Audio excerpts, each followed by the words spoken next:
Salut tout le monde et bienvenue dans cette nouvelle vidéo où je vais faire une analyse technique du S&P 500. Je verrai également le Nasdaq et je parlerai ensuite de deux ou trois crypto-monnaies. Alors pourquoi est-ce que je prends le temps ici de faire une courte analyse du S&P 500? Eh bien simplement parce que comme je traite les actions américaines, il est important de pouvoir voir ce que font les indices américains.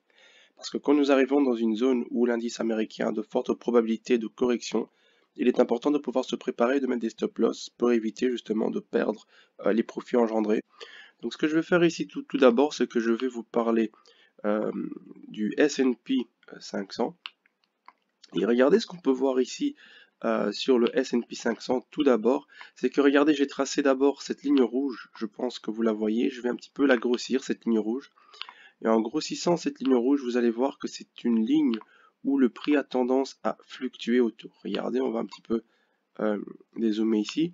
On peut voir que sur cette ligne, le prix vient ici. On voit qu'il joue. Il vient au-dessus, il la brise, il repart, il reteste dessus, il vient. On voit qu'en fait, il fluctue autour. Il fluctue autour de cette zone. Ici, il vient, il la reteste, il repart au-dessus.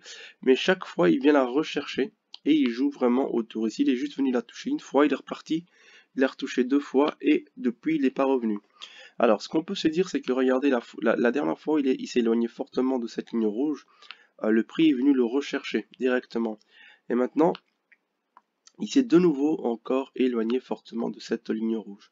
Alors pour pouvoir être dans, comme on dit, la hausse de croisière, c'est-à-dire la hausse pas en surachat ni en survente, il est intéressant que le prix fluctue assez proche de cette zone-ci.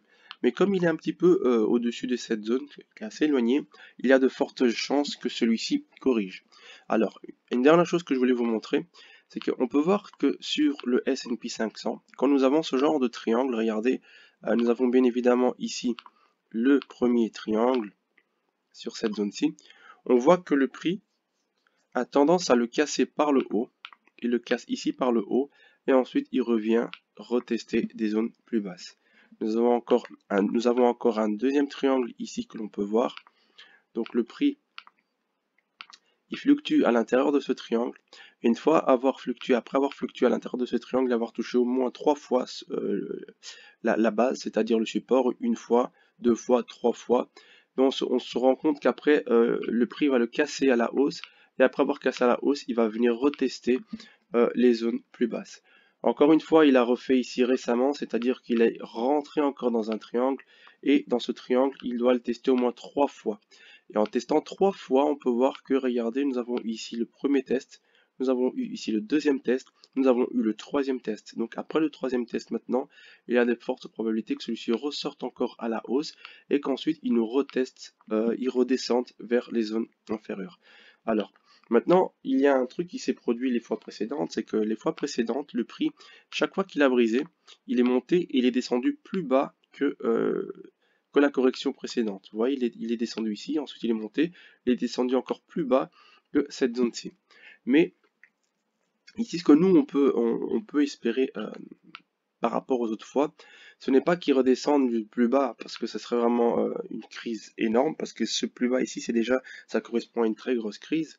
Nous, ce que nous pourrions espérer, c'est une correction assez intéressante ici de cet actif, mais qui irait de l'ordre, ici par exemple, qui pourrait monter ici, on aurait un squeeze haussier, c'est-à-dire que nous aurions un beau volume, nous serions en surachat, parce que quand on va ici sur le RSI, nous sommes quasiment en surachat, vous voyez, nous sommes presque en surachat. Ici, nous étions en surachat, et après le surachat, nous avons bien évidemment corrigé. Et actuellement, là, nous sommes également presque en surachat. Donc, il y a de fortes probabilités que le prix vienne à retester encore une fois la zone de surachat, donc à s'exposer ici aux alentours des Fibonacci, parce que regardez ici, nous avons les Fibonacci 1.618, qui est un Fibonacci très fort. Donc il se pourrait qu'il ne casse même pas cette zone-ci comme les fois précédentes et qu'il revienne simplement retester les plus bas. Mais il faudrait espérer qu'il reteste s'il veut faire comme les fois précédentes, ressortir à la hausse jusqu'au moins ici à ce niveau Fibonacci et qu'ensuite il revienne au moins retester les points 1,4, 1,4 et 1 de cette 2 des Fibonacci et retester cette ligne rouge. Parce que la plupart du temps, quand il sort comme ça, il vient retester toujours la ligne rouge. Regardez ici, il est sorti, il a retesté la ligne rouge. Ici, il est sorti, il a retesté la ligne rouge. Et nous sommes dans surachat. Et en plus de ça, nous avons ici l'ATR qui nous indique pour l'instant que les ventes, regardez les ventes pour l'instant elles sont quasiment à plat, c'est-à-dire que les ventes sont vraiment en dessous et les achats sont en train de repartir à la hausse. Donc ça peut me conforter dans l'idée de me dire que nous allons avoir un petit squeeze haussier, c'est-à-dire que nous allons partir à la hausse et une fois que nous serons à la hausse, bien regarder ici le RSI si nous ne sommes pas en surachat. Et une fois que nous serons en surachat et que nous verrons que le prix des achats est en train de baisser et que le prix des ventes est en train de monter, il faut s'attendre à ce que la correction se prépare. Mais ça, bien évidemment, l'idéal, c'est de commencer à le voir dans les temps les plus courts. C'est-à-dire que ici, comme nous sommes sur du weekly, c'est de venir par exemple sur du 2 heures, du daily, voilà, sur du daily par exemple. Et sur le daily, ce que vous pourriez éventuellement faire, je vais supprimer les dessins pour ne pas voir trop sur l'écran.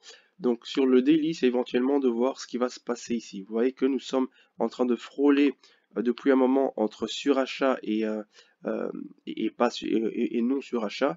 On a fait une belle descente ici, donc ça correspond à cette belle correction. Et après avoir fait cette belle correction, nous sommes repartis ici en presque surachat. Donc nous pourrions attendre à ce que le prix monte encore un petit peu plus.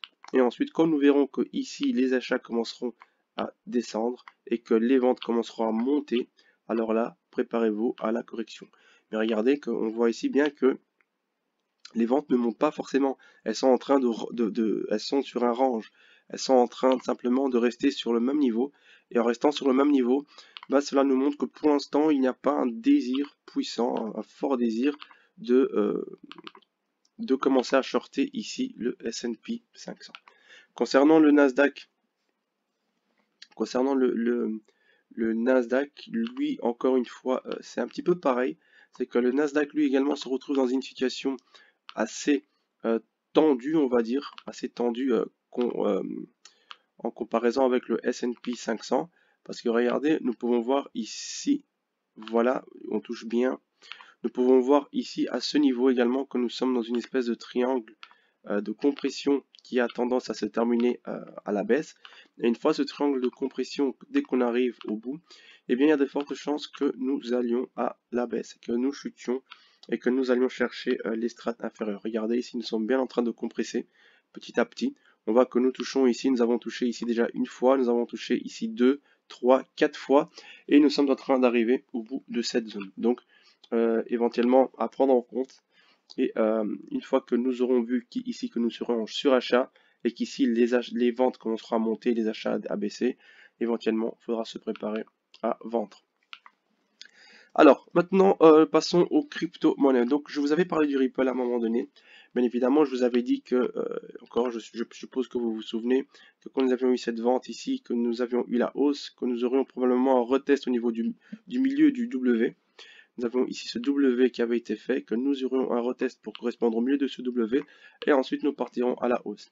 Et c'est ce qui vient de se passer concernant le Ripple. Alors ce que je vais vous montrer maintenant concernant le Ripple, c'est que il y a deux choses que je vois. C'est que nous avons ici la tasse avec anse. Donc la tasse avec anse, je vais tout d'abord supprimer les dessins, attendez. C'est que nous avons la tasse ici, cette tasse avec anse. Donc la tasse avec anse, elle a été faite à ce niveau. Et quand nous avons la tasse avec anse, on prend le niveau du coup jusqu'à la base, on reporte et nous pourrons avoir une estimation de hausse du Ripple. Donc on peut se dire que celui-ci pourrait remonter aux alentours de 70 dans pas très longtemps. Mais ça mis à part, nous allons voir maintenant une autre figure qui a été faite ici par le Ripple, et c'est une figure assez forte quand même. C'est une figure que vous connaissez bien, et c'est bien ici l'épaule, la tête en double bottom, pardon, et la deuxième épaule qui s'est formée. Nous pourrions espérer avoir un pullback à ce niveau-ci, une correction, et après cette correction, le prix pourrait aller vraiment très haut. Alors quand nous avons cette grande épaule tête-épaule, et que nous partons encore une fois jusque à la base, et que nous remontons au-dessus, donc à ce niveau-ci, on peut espérer à ce que le Ripple dépasse les 1 euro, non, atteigne les 1 euro, voilà, on peut espérer que le Ripple, je pense que le run qu'il va avoir actuellement, ça sera pour aller chercher les 1 euro. Donc, vous voyez que c'était vraiment une mascarade, cette histoire de dire que le Ripple est et en procès, etc., etc. Ce sont simplement des trucs qui vous sont dits par les médias ou même par les institutions elles-mêmes pour en fait justifier des choses qui vont se produire. Donc ici on peut voir que nous sommes fortement éloignés des deux moyennes mobiles, donc on pourrait s'attendre à ce qu'il y ait vraiment un pullback ici ou qu'il attende un petit peu de se rapprocher des moyennes mobiles. Mais pour moi, en ce qui concerne le Ripple, il est en bonne voie, il est en voie pour pouvoir continuer plus haut. On voit bien que le VWAP ici il est redevenu vert, donc les achats ont repris de plus belle. Par contre, comme je vous l'ai dit, nous sommes ici en surachat. Donc, comme je vous l'ai dit qu'il y a un surachat, nous aurons probablement une correction. On voit ici également que, point de vue des moyennes mobiles ici, on voit que les ventes sont en train de monter. Donc, comme elles sont en train de monter, ça pousse à la correction. Également, les achats en train de baisser. Mais ce qui est intéressant de voir également, c'est ce croisement que nous avons eu, qui nous montre bien que le Ripple, pour le moment, est en train de se faire acheter et les choses vont plutôt bien pour cet actif. Donc, ne vous inquiétez pas, ceux qui étaient dans le Ripple et qui ont vu que ça a baissé, je ne pense pas que cette monnaie va être délistée ou quoi que ce soit, elle va très bien. Ensuite, l'Ethereum. L'Ethereum, j'en avais également parlé, j'avais dit que nous aurions une correction depuis un moment déjà. Donc la correction s'était faite aussi, donc nous avions eu cette belle chute, donc je ne sais même plus c'était où, je ne sais plus si c'était là, il avait corrigé à ce niveau ici, mais c'est une action qui est en train de monter, c'est une crypto qui est en train de monter très bien en ce moment, et on voit encore une fois, on voit que nous sommes en train d'avoir un début de correction. Parce que regardez, nous avons cette hausse ici, et après cette hausse, nous avons deux bougies rouges, donc la toupie, la bougie d'indécision, et nous sommes éventuellement éloignés des deux moyennes mobiles. Alors, qu'est-ce que nous pouvons espérer maintenant concernant le Ripple? Alors, le Ripple, il a des points stratégiques, il a des points de support assez forts. Donc, nous avons bien évidemment un point de support à ce niveau-ci. Donc il n'est pas impossible que le Ripple vienne atteindre ce niveau de support là, mais on peut également voir qu'il d'ici il est parti de façon exponentielle à la hausse et que nous sommes probablement à la fin d'une expansion, enfin d'une impulsion. Alors nous pourrions espérer maintenant que si le Ripple maintenant ne revient pas retester cette zone-ci et qui commence à chuter, nous pourrions espérer qu'il revienne retester notamment les points 38 ici, c'est-à-dire les points qui correspondent aux 1700, aux 1650, pardon, 1700, 1650, et que probablement qu'ils viennent également retester les 61,8 de Fibonacci. Pas parce qu'il y a un souci avec la monnaie ou quoi que ce soit, mais simplement parce que ce sont des zones où il est intéressant que celui-ci vienne recorriger pour ensuite repartir de plus belle. Il ne peut pas s'éloigner trop fortement des moyennes mobiles, parce que après la correction serait beaucoup plus brutale que prévu. Regardez ici déjà comme le VWAP est assez éloigné et également la moyenne mobile 50, vous voyez comme elle est vraiment éloignée ici de l'XRP, enfin de l'Ethereum pardon, et on peut voir qu'ici il a tendance à rebondir également sur le VWAP. Donc dans un premier temps sur ces zones-ci on peut s'attendre à ce qu'il vienne rebondir sur le VWAP. Et pour ceux qui aimeraient bien trader à la hausse le Ripple ou l'Ethereum ou le Bitcoin, les meilleurs points d'entrée sont évidemment les moments où nous sommes sur ces zones ici du VWAP. Juste une chose, c'est que on sait que ces monnaies vont partir très haut. L'Ethereum va aller chercher les 2000, il va aller même plus haut. Alors, si moi je peux vous donner un conseil, je ne suis pas conseiller financier ou quoi que ce soit, c'est simplement parce que je l'ai déjà fait en fait, et c'est simplement d'attendre que ne vous pressez pas, si vous le tradez, s'il monte, c'est pas grave. Attendez le moment où celui-ci va retester soit le VWAP, soit la moyenne mobile. Et à ce moment, commencez à le trader que à la hausse, avec des petits lots, vraiment des petits lots, et vous augmentez de temps en temps. Et en fait, ça vous donnera une force d'achat, ça vous donnera la force de pouvoir suivre la hausse progressivement et de vous faire vraiment des sommes, de très bonnes sommes, on va dire. Ensuite, la dernière, c'est le Bitcoin.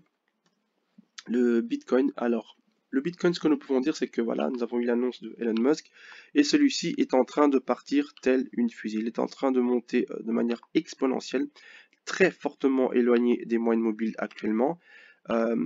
Et c'est ça qui est dommage, c'est qu'en fait, il est tellement éloigné, il y a un engouement tellement puissant sur cette action, que en fait ça devient dangereux. Ça devient dangereux pas dans le sens où vous perdrez tout votre argent, parce qu'en fait il suffit d'être patient pour pouvoir récupérer, mais pour ceux qui vont entrer, ils vont peut-être se retrouver dans des situations compliquées.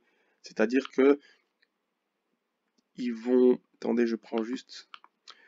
C'est-à-dire ils vont espérer commencer à gagner de l'argent pour le trader en fait dans le bon sens, mais ils vont se trouver dans une situation où maintenant ils doivent attendre que le prix réatteigne en fait les plus hauts précédents et ensuite qu'ils puissent rentrer dessus. Donc l'idéal c'est vraiment d'attendre que le Bitcoin atteigne des zones, une bonne correction pour ensuite pouvoir re-rentrer dedans. Regardez ici ce que nous avons bien ici une épaule, nous avons une tête en double bottom et une deuxième épaule qui a été faite à ce niveau-ci et il est parti. Il est parti, donc on prend ici le niveau du bas jusqu'au niveau de la tête, on remonte au-dessus et on voit que pour le moment le Bitcoin a atteint la hausse de l'épaule, cette épaule qu'il avait formée. Alors ce qu'on peut espérer c'est qu'il y ait une légère correction du Bitcoin très prochainement.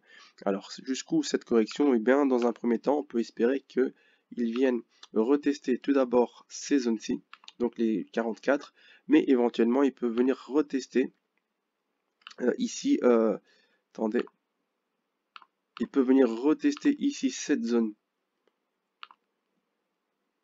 de résistance et ensuite le début ici de son épaule, tête épaule. Mais parti comme il est parti, regardez ici les moyennes mobiles par contre sur du daily ne sont pas très éloignés, donc il y a de fortes chances que le Bitcoin s'il corrige, il vienne à corriger aux alentours des 40 000 et qu'ensuite il remonte. Pourquoi 40 000? Ben, il est très volatile et on peut voir que quand le Bitcoin corrige, regardez ici par exemple, nous sommes arrivés à 41 000 et nous sommes redescendus aux alentours de 29 000. Donc il a perdu plus de 10 000 dollars en très peu de jours. Donc vous voyez, il est vraiment possible qu'il revienne retester. Et chaque fois qu'il est fort éloigné comme ça, vous voyez, de la moyenne mobile, il vient la retester, il s'éloigne, il vient la retester s'il a brisé. Mais comme il est assez éloigné en ce moment, il faut s'attendre à ce que soit qu'il range ici, ou alors soit qu'il monte et qu'il la reteste ensuite. Donc voilà pour cette vidéo un petit peu longue concernant les crypto-monnaies, également le Nasdaq et le S&P 500. Donc en fait, on évoque la prudence pour le Nasdaq et le S&P 500. Nous sommes dans des zones assez stratégiques où tout peut se passer. Donc on peut avoir une chute comme une continuation. Donc continuez comme vous le faites d'habitude, mais mettez des stop-loss entre 10 et 15%. Je parle bien évidemment des actions. Et pour les crypto-monnaies, attendez un retest des moyennes mobiles parce que quoi qu'il arrive, ils vont les retester, les moyennes mobiles. Et je pense, c'est mon avis, que quand nous testons les moyennes mobiles, l'idéal c'est vraiment de rentrer à ces instants précis. Si maintenant il brise, comme ici vous avez vu la moyenne mobile et qu'il revient tester la moyenne mobile suivante, c'est encore top. C'est encore plus, vous pouvez aller avec un peu plus de puissance, un peu plus de force, et ainsi pouvoir bénéficier de la hausse que ces crypto-monnaies vont vous donner. Donc voilà, merci d'avoir écouté, merci d'avoir suivi, on se tient au courant pour la suite. Au revoir.